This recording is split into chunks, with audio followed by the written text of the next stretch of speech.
Hello, and welcome to this module.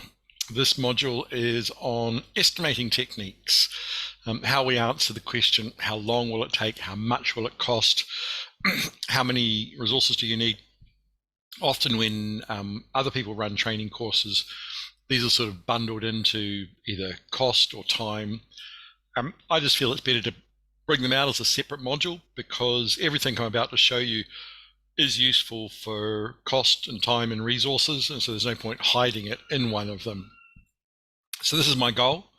At the end of the session, I want you to be aware that there are a range of estimating techniques, and each comes with its own pros and cons, and you should be able to choose the one to use depending on which stage of the project that you're at and how much information you've got and how much certainty you want. So that's what I want to be able to teach you by the end of this. And again, as with all the courses, all the modules, they're high level, introductory. And if you do want any more information, just simply email me, drop me a message, and I'll do my best to answer your questions as fast as possible. Now, unfortunately, out there in the real world, most estimates are just guesstimates. They're just made up figures. They're just pulled out of thin air. They're just numbers that we think people want to hear, or we got political pressure or from management to say a certain thing for time, cost, resources, whatever. But there is science behind estimating. As you'll see with some of these estimating techniques, some of them are in fact based on qualitative opinion and experience, and others aren't. Others are based on formula and data and all of those sorts of things.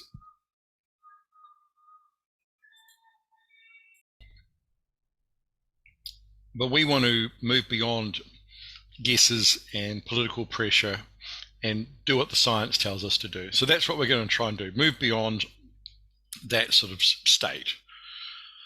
So this is what we're going to do. I'm going to provide you with a range, I think 10 in total, tools and techniques that enable you to answer that question. How much will this cost? How long will this take? Or how many resources do you need? You can probably use them for some other things, but those are the three main things that you're going to want to use them for. So these are the 10 most common tools and techniques that you can use. So get used to them, the pros, the cons, the uncertainty, and the right situation.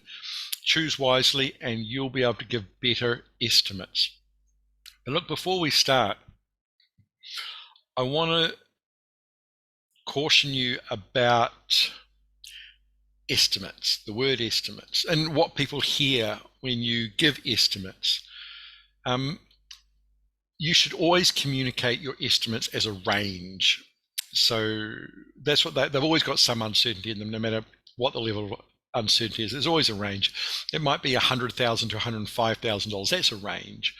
Or it might be $300,000 to $500,000. That's a range too. The problem with communicating estimates is that people will hear one of those ends of the range. They don't hear the range itself, what's in between. So think about this. You've asked me to complete a project for you. You've given me a description of the work. It's early stages. And I say to you, look, based on the preliminary plans you've given me, this project's going to cost between $1 million and $1.5 million. And the chances are you latched onto one of those figures, 1 million or 1.5 million. You didn't latch onto the range. And sort of research tells us that people sort of 50-50 split between which end of that range they latch onto, but they like a specific number, not a range.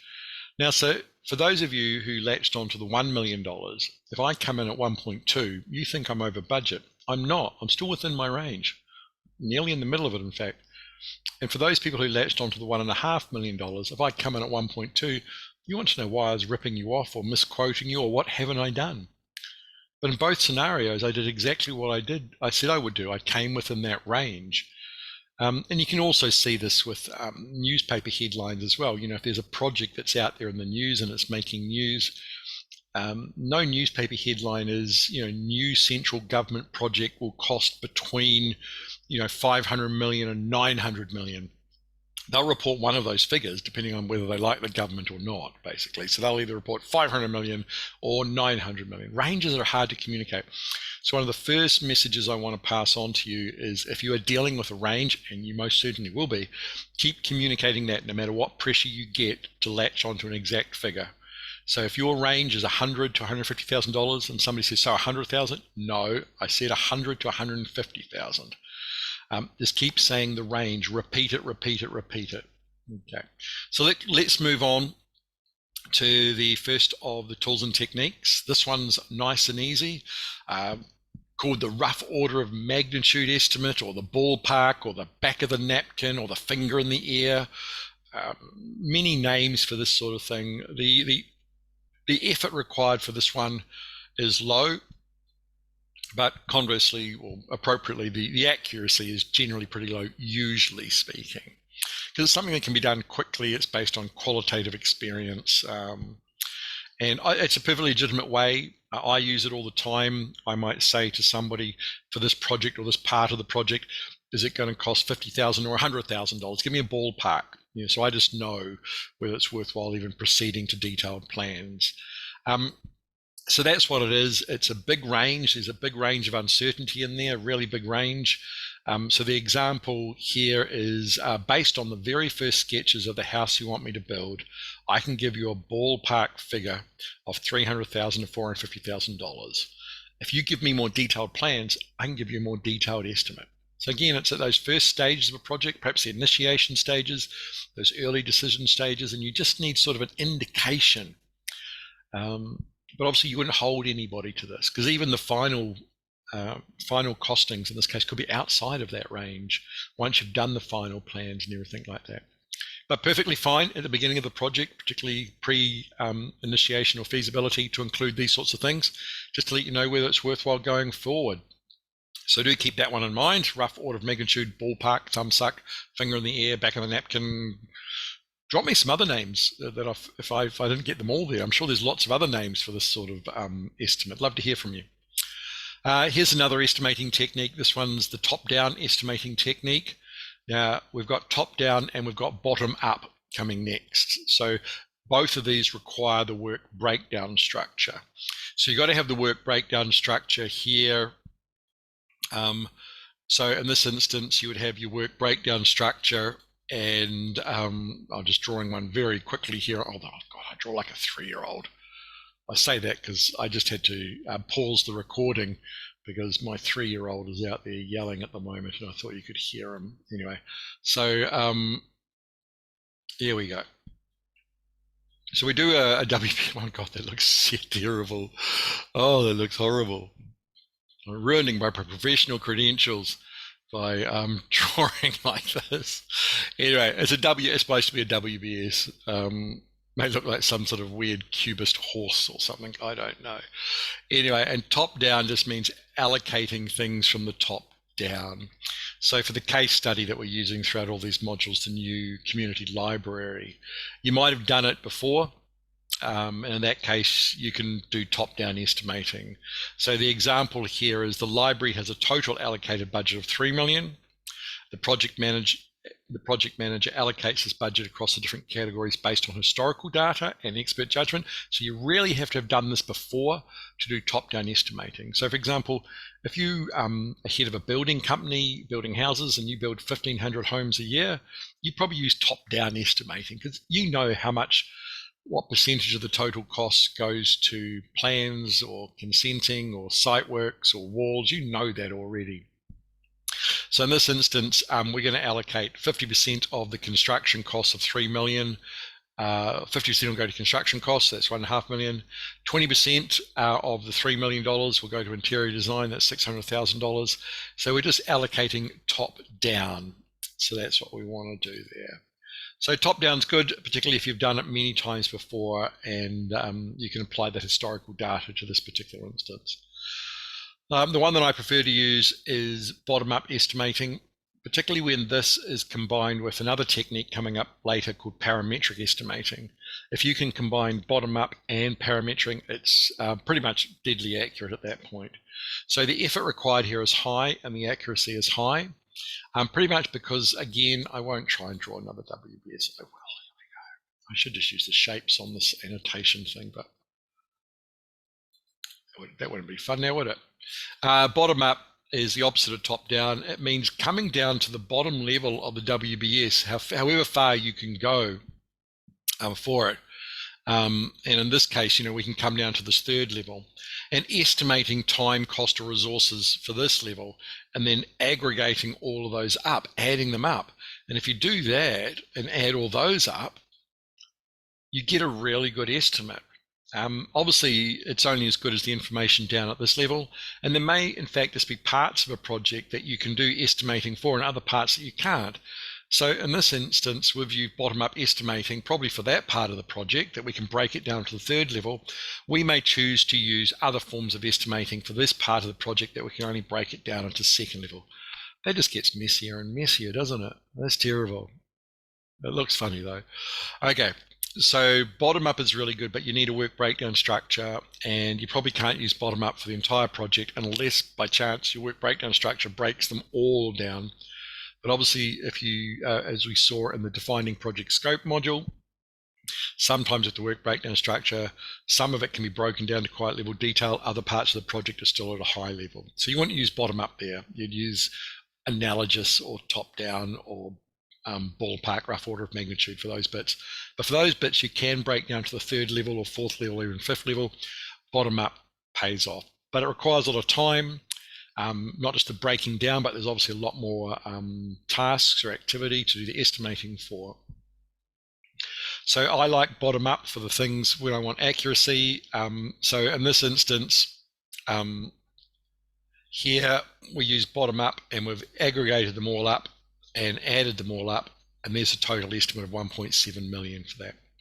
So that's bottom up estimating, again using the work breakdown structure. So the two that use the work breakdown structure, the top down, coming from the top down, and the bottom up, starting at the bottom and adding all those things up. Another estimating technique is analogous estimating, which is using similar or analogous work. That's all it means. Analogous is just a synonym for similar. The effort required is medium, and the accuracy is generally medium as well. You're basically using something you've done very recently, and proximity and time is important here. The more recent you've done it, the more relevant that costing or time estimate will be to this particular project. If you're trying to use analogous estimating and your data is 3 or 4 years old, it's probably not worth it because that data is probably out of date. But if you're using analogous estimating, like you've just completed one project and you're moving straight on to another project, and you can use the actual time and cost on that project for this one, that's probably going to be quite accurate. So you're using work that you've already done and can draw on it. So in this example here, a local council previously built a community centre very similar at a cost of $2 million. When planning for the new community library, which is of a similar size and complexity, the project manager estimates the cost around $2.1 million, accounting for inflation and minor differences in scope. Okay, so we've covered, what have we covered so far? Ballpark, top down, bottom up, analogous. These are all great ones, and you're beginning to get a feel of when you can use them and the level of accuracy. The one that I really like to use, and I mentioned already with bottom up, is parametric. Now, para and metric are two words that have their root in, I think it's Latin. I know that metric means number. It's the Latin word for number, metric, and para I think means across or over. So with parametric, you need two numbers. The clue is in the name there. And what you're going to do is multiply two numbers together, an amount or a quantity and a figure, like a dollar figure or a time figure, because it can be used for either cost or time. But obviously the effort required here is high, but the accuracy can be high too. So the example here is using parametric estimating. The cost of construction is historically known to be around $500 per square metre for similar library projects. Gosh, what are we building out of? Cardboard. $500 a square metre. So for the new $3,000 square metre library, 500 by 3,000, there it is there, 1.5 million. Obviously, we're building out a cardboard, second-hand cardboard at $500 a square metre. That would actually be closer to $5,000 or $10,000 a square metre, I'm sure. So anyway, so that's just multiplying two numbers together. You've got a known quantity by a particular metric. By the way, this can be time as well. It could be, the amount of work to be done multiplied by number of days to do it, to give you total duration as well. It could be resources as well. You've got so many hours to do, a BA can do so many hours a week. That'll give you a number of business analysts you need as well. So you need a couple of different numbers there. Another great one is historical information, lessons learned from past projects. It's one of the reasons you gather lessons learned, to actually learn what the actual costs were, how were they different from your initial estimates, what sort of things impacted them, which techniques worked well at what parts of the project. All those lessons that you've got from previous projects will really help you with your new cost, time, and resource estimating. In this case, here's a very simple example here that is just, what you did. You did a similar project recently.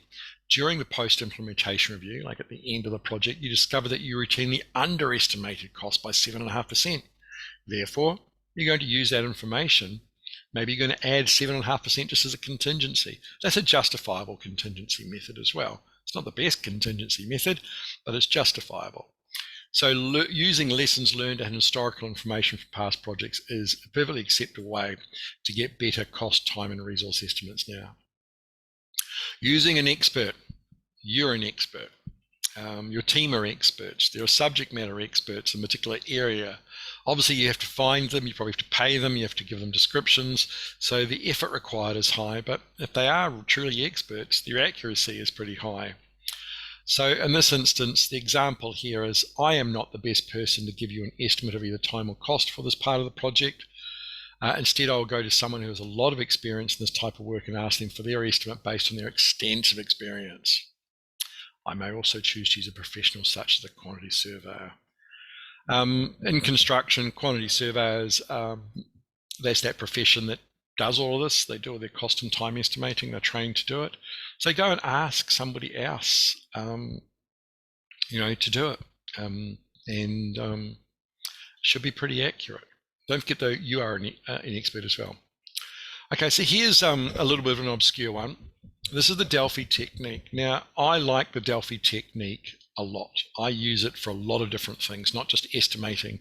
I use it to solicit opinions. I probably use it at least once every month or two. It's one of my favorite techniques. So here is what the Delphi technique is.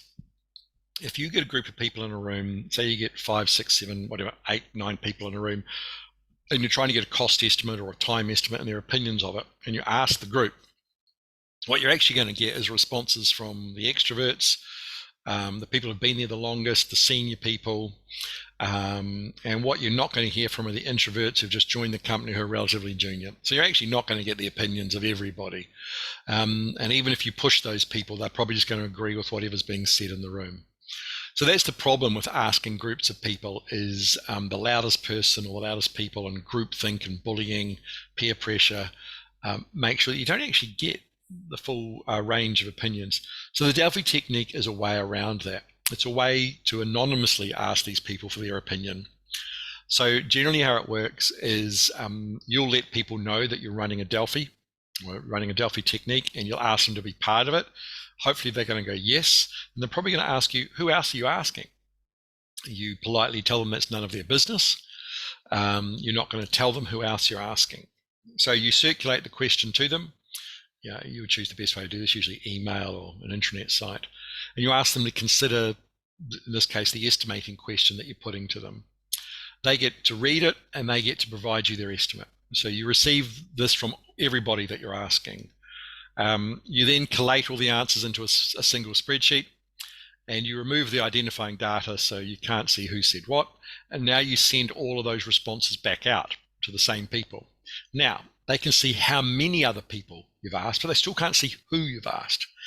You invite them to read all of the answers, and based on reading those answers, do they want to change their initial opinion? Hopefully they can see which one they wrote. It'd be pretty silly if they couldn't. It'd be pretty silly if you had to remind them which one was theirs.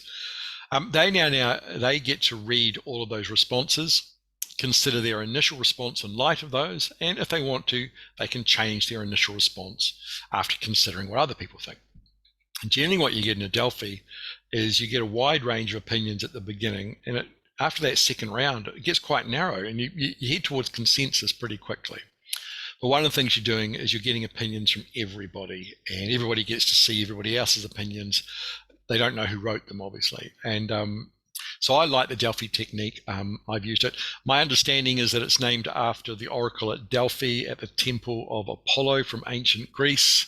The oracle at Delphi was an oracle at the temple that the kings of Greece, I think so, correct me if I'm wrong, would go and consult and try to figure out if they should do something like go to war or something based on. Read up about it. I do encourage you to read up about it. There's a bit of humor in the story about when they excavated the site and found that the actual cave where the oracle sat was on an old volcano with cracks through the rock, and methane gas was obviously seeping through. Okay, so that's the Delphi technique. Another estimating technique is keeping and using your own database. So you could keep a database of how much business analysts costs or how much architects costs, or you keep a database on how long certain tasks take, or how much materials cost and things like that, and then you can refer to it. And if the database is kept up to date and relevant, it's your accessible resource. You can also use external databases. There are many companies which run their own external databases on costs in the marketplace, whether it's central government for inflationary purposes, or there are certainly private sector companies which do this for a living too.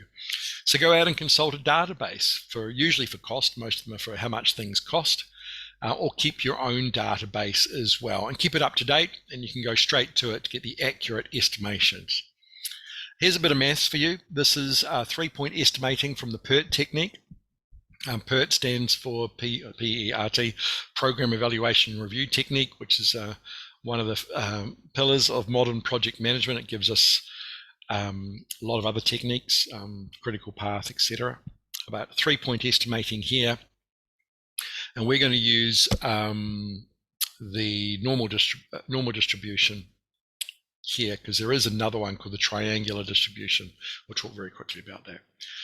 So what we're going to do here is we are going to take a pessimistic, that's P, an optimistic, that's O, and a realistic estimate of time or cost. Just be aware some textbooks refer to the realistic as M for most likely. So sometimes you'll see that expressed as O, P, and M for most likely. I've seen textbooks that do that. Now, obviously, we've got 3 estimates, pessimistic, optimistic, and realistic. And if we add them up, we could divide by 3 using a simple average. And that would be what's called a triangular distribution, like that, triangular. But we're not going to do that. We're going to assume a normal distribution of data, and there's a lot of statistics behind this. So the normal distribution looks like that, and that's the mean down the middle there. There we are. Look at that, drawing wonderfully now. Okay, so in this case, what we're going to do is we're going to add the optimistic and the pessimistic together. We're going to add in 4 of the realistic. So we're going to give a greater weighting to the realistic. And so now we've actually got 6 numbers, not 3 numbers. There's 1 optimistic, there's 1 pessimistic, and there's 4 realistic. So that's why we're now dividing by 6. Now, I know that there's software that does this, and I know that Microsoft Project used to do it, and they seem to have taken the functionality out of it. I always liked it when it was in Microsoft Project, because if you wanted to, you could change the weightings on these things. So optimistic could be 1.5, realistic could be 3, and pessimistic could be 1.5. The only constraint was whatever you change those weightings, it had to add up to 6. I don't know why Microsoft Project removed that functionality. It was a nice functionality to have. I do need to check it to see if it's back. So here's a challenge. If you're a regular user of Microsoft Project, and you can email me and tell me whether Microsoft Project have reintroduced this, that would be great. But I know other software lets you do 3-point estimates or PERT estimates. in there. So that's what we're going to do. Let's work through a quick example just to show you how it works. There's an example on the next slide. So in this case, we're looking for a cost estimate to put in. And here we've got an optimistic estimate of $100, a realistic estimate of 120, and a pessimistic of 200. Now these could be days. In fact, I've used 3-point estimating more for duration estimates than I have for cost estimates. And you would just substitute these for days. They'd be 100 days, 120 days, and 200 days. So in this case, these are our 3 different estimates based on historical data or expert judgment or any one of the other estimating techniques. In fact, you can fold them all into this. So the formula is optimistic plus 4 times realistic. So optimistic plus 4 times realistic plus pessimistic divided by 6. So it's 100 plus 4 times 120 plus 200 divided by 6. So that's 100 plus 480, that's 580 plus 200, that's 780. Divide that by 6. That is the one that we would put in at 130. Now, it's not included in the slide, but things can get really complicated from here on in because we can also add in standard deviation. I'll just chuck the text box in here. Now, when it comes to calculating standard deviation, it's a formula that starts with a sigma sign, and any formula that starts with a sigma sign should be respected and avoided, frankly. The world of project management has a heuristic for standard deviation, which is P minus O divided by 6. And this is close enough for our purposes. It gives us a standard deviation. So the standard deviation in our instance here is 120 minus 100 divided by 6. So that's going to be 20 divided by 6, which is going to be 3.3. So our standard deviation, I'll put the standard deviation equals 3.3. So what good is this to us? Well, watch this. For the absolute statistics nerds out there, you can now express a range of certainty with our $130 estimate. We can say that we can go, so one standard deviation either side of the mean, so plus or minus, is about 60, I think it's 67% of a normal distribution. 2 standard deviations either side of a mean is about 95 thereabouts percent of a normal distribution of a population, and 3 standard deviations either side of a mean contains about 99, I think it's about 99.5% of a distribution. We'll go 99. So what does this mean? Well, now that we've got our standard deviation, we can say the following. We are 67% certain that this will cost between, so our standard deviation is, in this case, $3, and we'll convert that to $3.30. There we are. Okay. So we can say with 67% certainty that our standard deviation, no, that's not right, is it? Is that right? Yeah, $3.30, is that the standard deviation? Just double checking my calculations here. I hate to try and appear smart, and I'm not going to be smart. 120 minus 130, yeah, $3.30 on 100. What have I done wrong? I feel like I've done something wrong. Correct me if I have. This doesn't seem quite right. P minus O divided by 6. Oh, look what I've done. Why didn't you correct me on that? I put the wrong number back up here. We're going to have to go all the way back up here, haven't we? It's 200. Were you yelling that out to me? So I put the realistic. So it's actually 200 minus 100. You should have yelled out at me. I hope you did. So it's actually 100 divided by 6 is the standard deviation. So pessimistic minus optimistic. Hopefully you saw the mistake. I went realistic minus optimistic, just proving that I'm human. So it's actually 100 divided by 6, and I need to get my calculator. So let me just grab my calculator. 100 divided by 6. Okay, just to prove that this isn't all pre-thought out. 16.66. There we are. That's our standard deviation. Thanks for pointing it out. Hopefully you weren't sitting there for the last few minutes going, this guy's an idiot. When's he going to pick it up? There we are. So our standard deviation is 16.66. Did I get that right? Pretty sure I did. Okay. So this time with one standard deviation either side of the mean. So it's 130. So it's 130, 130, which is our mean, plus or minus 16.66, which means we can say with 67% certainty that we think the cost will be between, I should use my calculator, otherwise I'm going to make a fool of myself again, aren't I? So 130 minus 16.66. We can say that with 67% certainty it's going to be between 113.34 and 146.66. We're 67% certain of that. Okay. But we are 95% or thereabouts certain that it's going to be 2 standard deviations either side of the mean. So 2 standard deviations is 32. Oh gosh, I'm really putting myself into it here, aren't I? 16. I should be able to do this on camera. Long day, having enough coffee. 33.32. So 130 minus 33.32. So we are 95% certain that the price will be between 96.68 and 163.32. So we're 95% certain of that.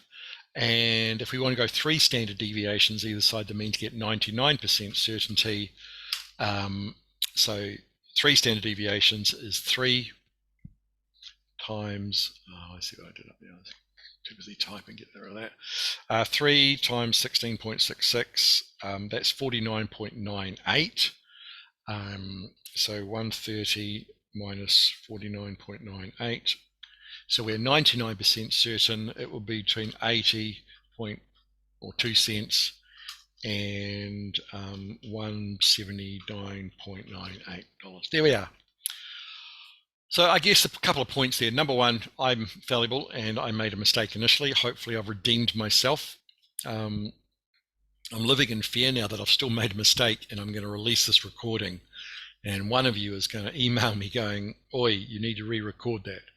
If I have, my apologies. I look forward to hearing from you.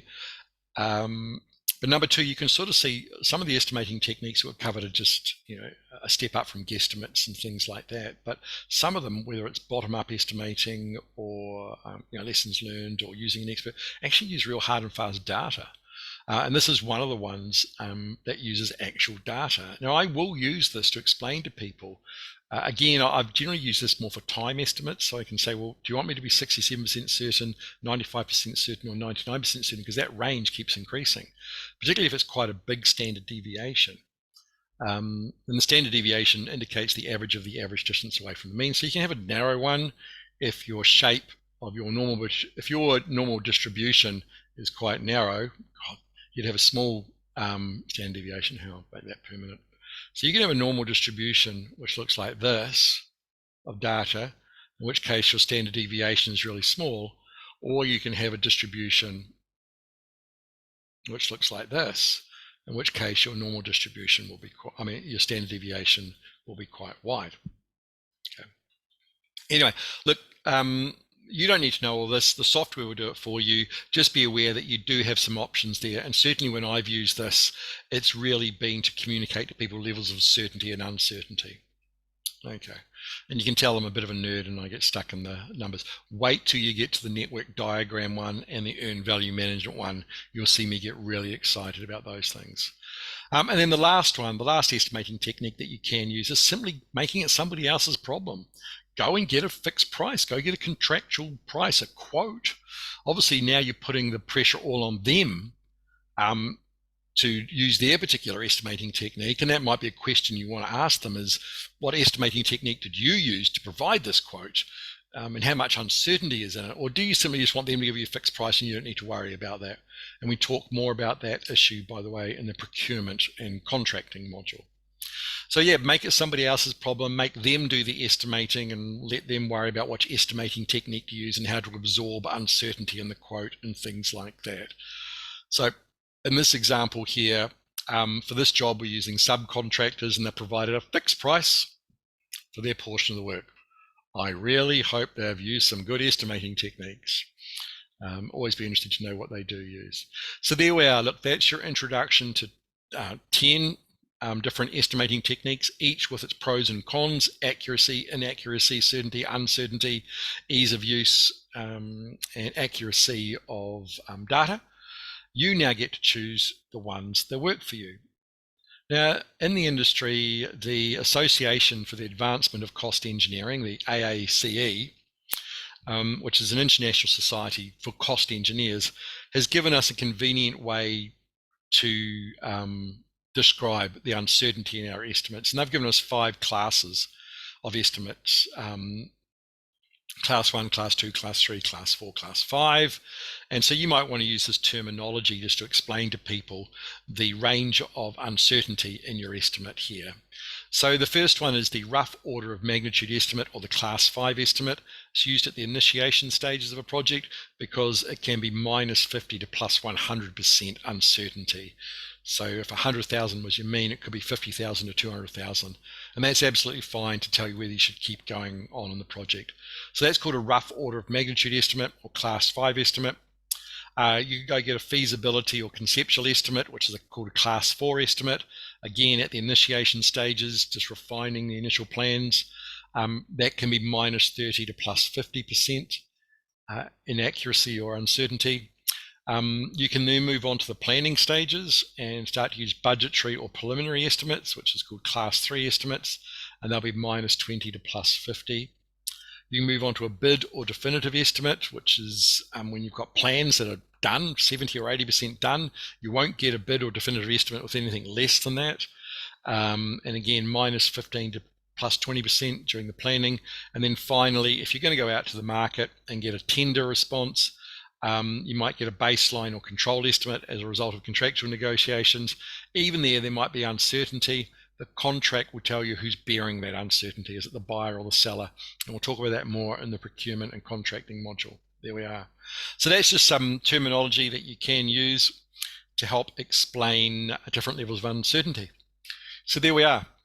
I hope you've enjoyed this introduction to estimating techniques. Just reiterating, they can be used for cost, time, or resources, or anything else that you find useful. Expect uncertainty.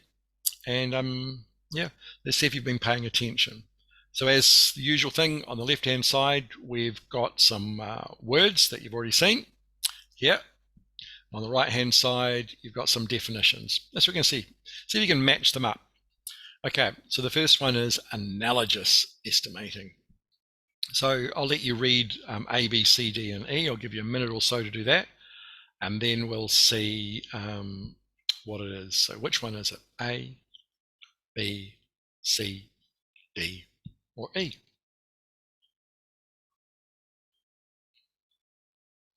Okay, well, hopefully you chose A, an estimate that uses a similar situation from the past, because that is an analogous estimate. Okay, number 2 is the Delphi technique. Is it B, C, D, or E? Is it B, an estimating technique that multiplies a known number by another number, such as quantity? Is it C, a way of getting information from experts anonymously? D, a way of breaking down the work to be done on the project into its component parts, then estimating up from there and aggregating individual estimates? That's a long sentence with a little spelling mistake in it. Or is it E, a technique that uses the weighted average of a pessimistic, optimistic, and realistic estimate? Well, hopefully you chose C. Delphi technique is, in fact, a way of getting information from experts anonymously. What about parametric estimating? Now you can choose between B, D, or E. Yep, hopefully you chose B. Parametric estimate is an estimating technique that multiplies a known number by another number, such as a quantity. What about the last two? 3-point estimating and bottom-up estimating. You're now choosing between D and E. So 3-point estimating and bottom-up estimating. Hopefully you chose bottom-up estimating as D, and 3-point estimating is E, a technique that uses the weighted average of pessimistic, optimistic, and realistic. So look, thank you very much. Just recapping, there's a wide range of estimating techniques available to you. The one that you choose will reflect the level of detail that you have already. If you've only got preliminary plans, you won't be using parametric or bottom up. And if you've got really detailed plans, you might be able to move on to parametric and bottom up and Delphi technique and PERT analysis. And as I said at the beginning, make sure when you're communicating any estimate to anybody that you include the range and you keep stating it, because people will latch onto one of those figures. So that's great. So thank you very much. I'm grateful for your attention during this module. As with all the other modules, if you have any questions at all, send me an email or a message and I will get back to you as fast as possible.